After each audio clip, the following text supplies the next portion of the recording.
All right, so our next presenters from Imagine One Day are Jered Love and Leigh Boyle, and they will be presenting on the use of creatributions and social media. Alright, I have just a little PowerPoint that you don't need to put it up or anything, but just for your reference, I'll just kind of be referencing it throughout, so maybe I'll just kind of... The juice needs to go, and then we're fine. Just move the juice. Okay, so it's just going to be short and sweet, just kind of like how we do things at Imagine One Day in general. Is really simple and to the point. So the PowerPoint is nothing flashy. I hate flashy PowerPoint, so we'll avoid that.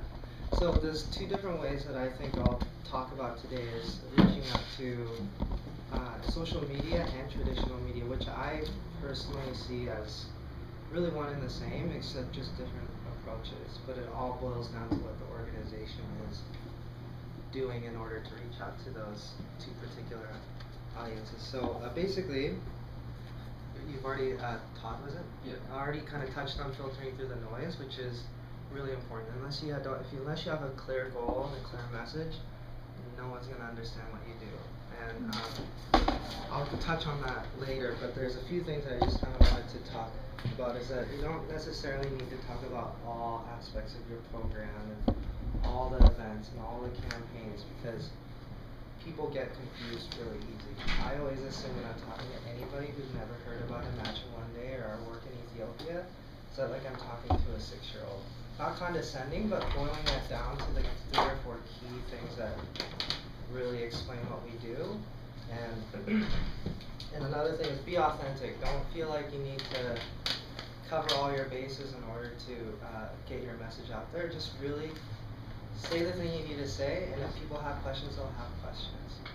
So I'm just kind of going over, from my perspective, like just some key tips, and I'll go into more or less the things that we do and things that we've seen other organizations do, and things that are or aren't working. We're still learning too. So talk about things you would be interested in yourself. The simplify.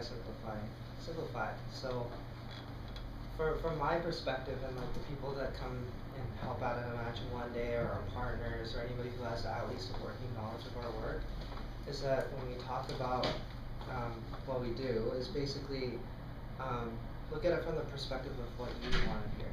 So if the Nike launched a campaign, or Nike funded a campaign called the Girl Effect, and they're probably one of the best, I think, marketed, branded, like, I could be wrong, it might be correct, but I don't think it is. It's focused solely on girls' education worldwide, and their message is simple, and their visuals and the way they communicate are extremely simple. Like a little kid could pick it up, and an adult, and then the way they do it is talk about it in a way that I'd be interested in, because obviously there's a lot of political, a lot of human rights things, a lot of like education and racial discrepancies and stuff to do with girls' education, but they just focused on the pure message behind it, which is you educate a girl, you educate her community, her family, and her nation. So, which I think is really cool, because then everything else, if people want to learn more, they will on their own. So rather than throw out like a million things, just choose, again, the 3 or 4 things. And look at what other people are doing within your area of work or other similar nonprofits and charities, and don't do it. That's what I say. Like, don't ever repeat what somebody else did, because it's boring.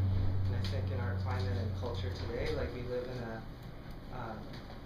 flipping through the channel society. No matter, I think, if you're 80 years old or 10 years old, you can't avoid it. So with that in mind, it's like, don't repeat somebody else's campaign. You can take key concepts, which is important, and advice, but I personally think that the whole repeating other people's like unique campaigns and trying to incorporate it as your own, like, you just dilute, and it isn't coming, I don't think, from an authentic point of view. People can see right through that. So I'm not saying like if you are a bigger organization, you can do like a BMO marathon for hunger or poverty. then do it. That's just a great way to get people involved, but like little unique campaigns that I don't have any examples off the top of my head, but we've all seen them.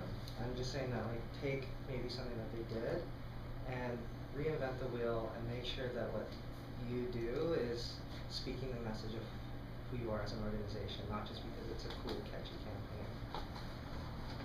So, going on for this one. One of the things that we kind of go by is creating, which means create a space where you can just create new things and be in that area that like in the work that we do, it's all about brainstorming. We're not pushing a product. We're not selling vacuum cleaners where we just rehash the same sales pitch. We have to adapt, and with that in mind, it's about creating a space for people to come and provide feedback and get involved in a way that's building a relationship and not so much based on what you're pushing out. I'll go further into that.